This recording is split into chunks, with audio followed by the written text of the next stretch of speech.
Hey, what's up, Fight Family? This is Contemplate Boxing. I want to contemplate a little bit and think a little bit about how recent events regarding this coronavirus are beginning to impact the sport that we love, the sport that we really enjoy watching, the sport of boxing, the sweet science. Now, we know very recently, yesterday evening, as a matter of fact, the NBA, National Basketball Association, has suspended the rest of their season in light of finding out, discovering that up to this point, I believe now two of their players have been infected with coronavirus.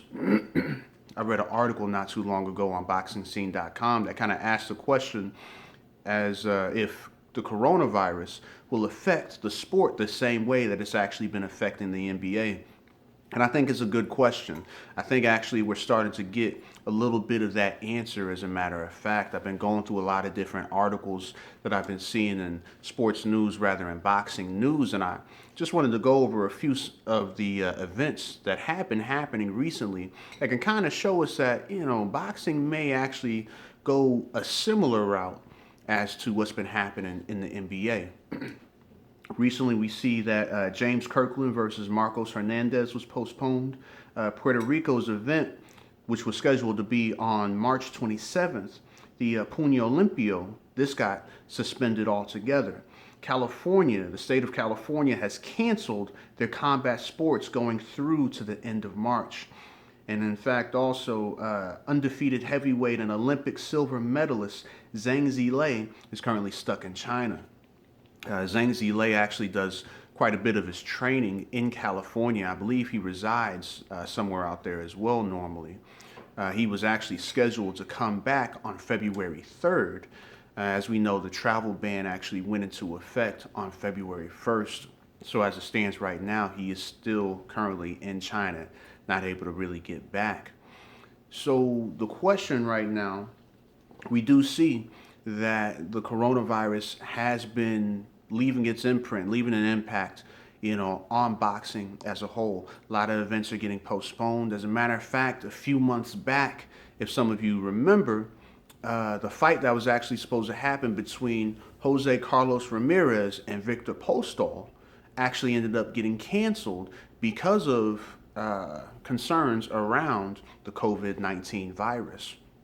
So even several months back, there was some concern, but we really see the concern really ramping up and different organizations really taking action. Now, we know that boxing is not like the NBA or the NHL or the MLB or any of these other organized sports.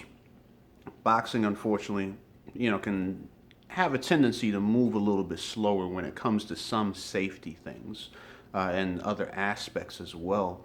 So the thing I'm actually kind of curious about is will there be any testing done in the near or immediate future for fighters that are getting ready to actually compete against one another?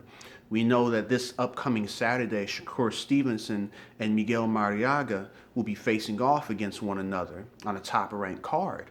I read an article recently that stated that there had been no testing for either fighter amongst the concerns of the coronavirus. And I do have some concerns regarding that because you have some fighters that reside in certain areas where there are known cases in those cities.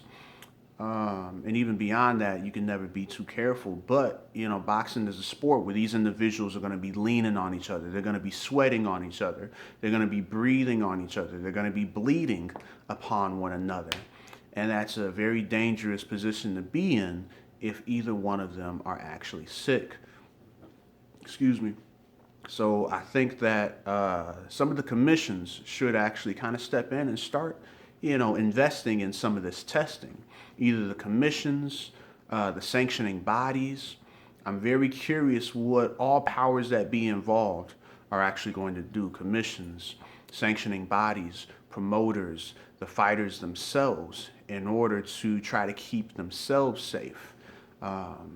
In regards to the events being canceled, I think that is unfortunately the best thing that you can do for the fan safety.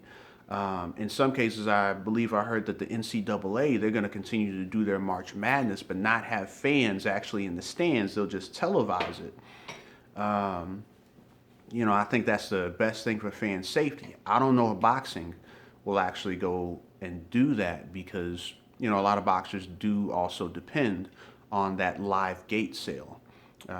That also goes without saying, they also get their actual purses. Not real familiar with how that works out, so I can't really speak fully on that. But I don't I find it hard to believe that they'll probably, just do solely televised fights where there's no fans present. But it'll be interesting. It'll be interesting to see how things go going forward. But anyhow, I've rambled enough. Let me know your thoughts. How do you think this is going to happen? And what would you like to see commissions and testing agencies? I wonder if VADA or USADA, I know they're drug testing agencies, but I wonder if anywhere down the line they'll possibly get involved in this somehow. And even the promoters and fighters, etc., and commissions. Let me know what you think, if they'll do anything, if they'll step in, or if they even should. And if they should, how do you want to see them actually step in and start to, kind of leave their own imprint, try to, control fighter safety a little bit more. Anyhow, y'all be safe out there. Peace. God bless. Also, hey, just continue to be safe. I know a lot of people are going into a panic, but let's not forget about human decency. Unfortunately, when a lot of these things happen, when we get scared, just as a society, we tend to forget to show human decency, love, and compassion to one another. So let's not forget that. Let's continue to help our brothers and sisters in need. All right, peace. God bless. Y'all take it easy.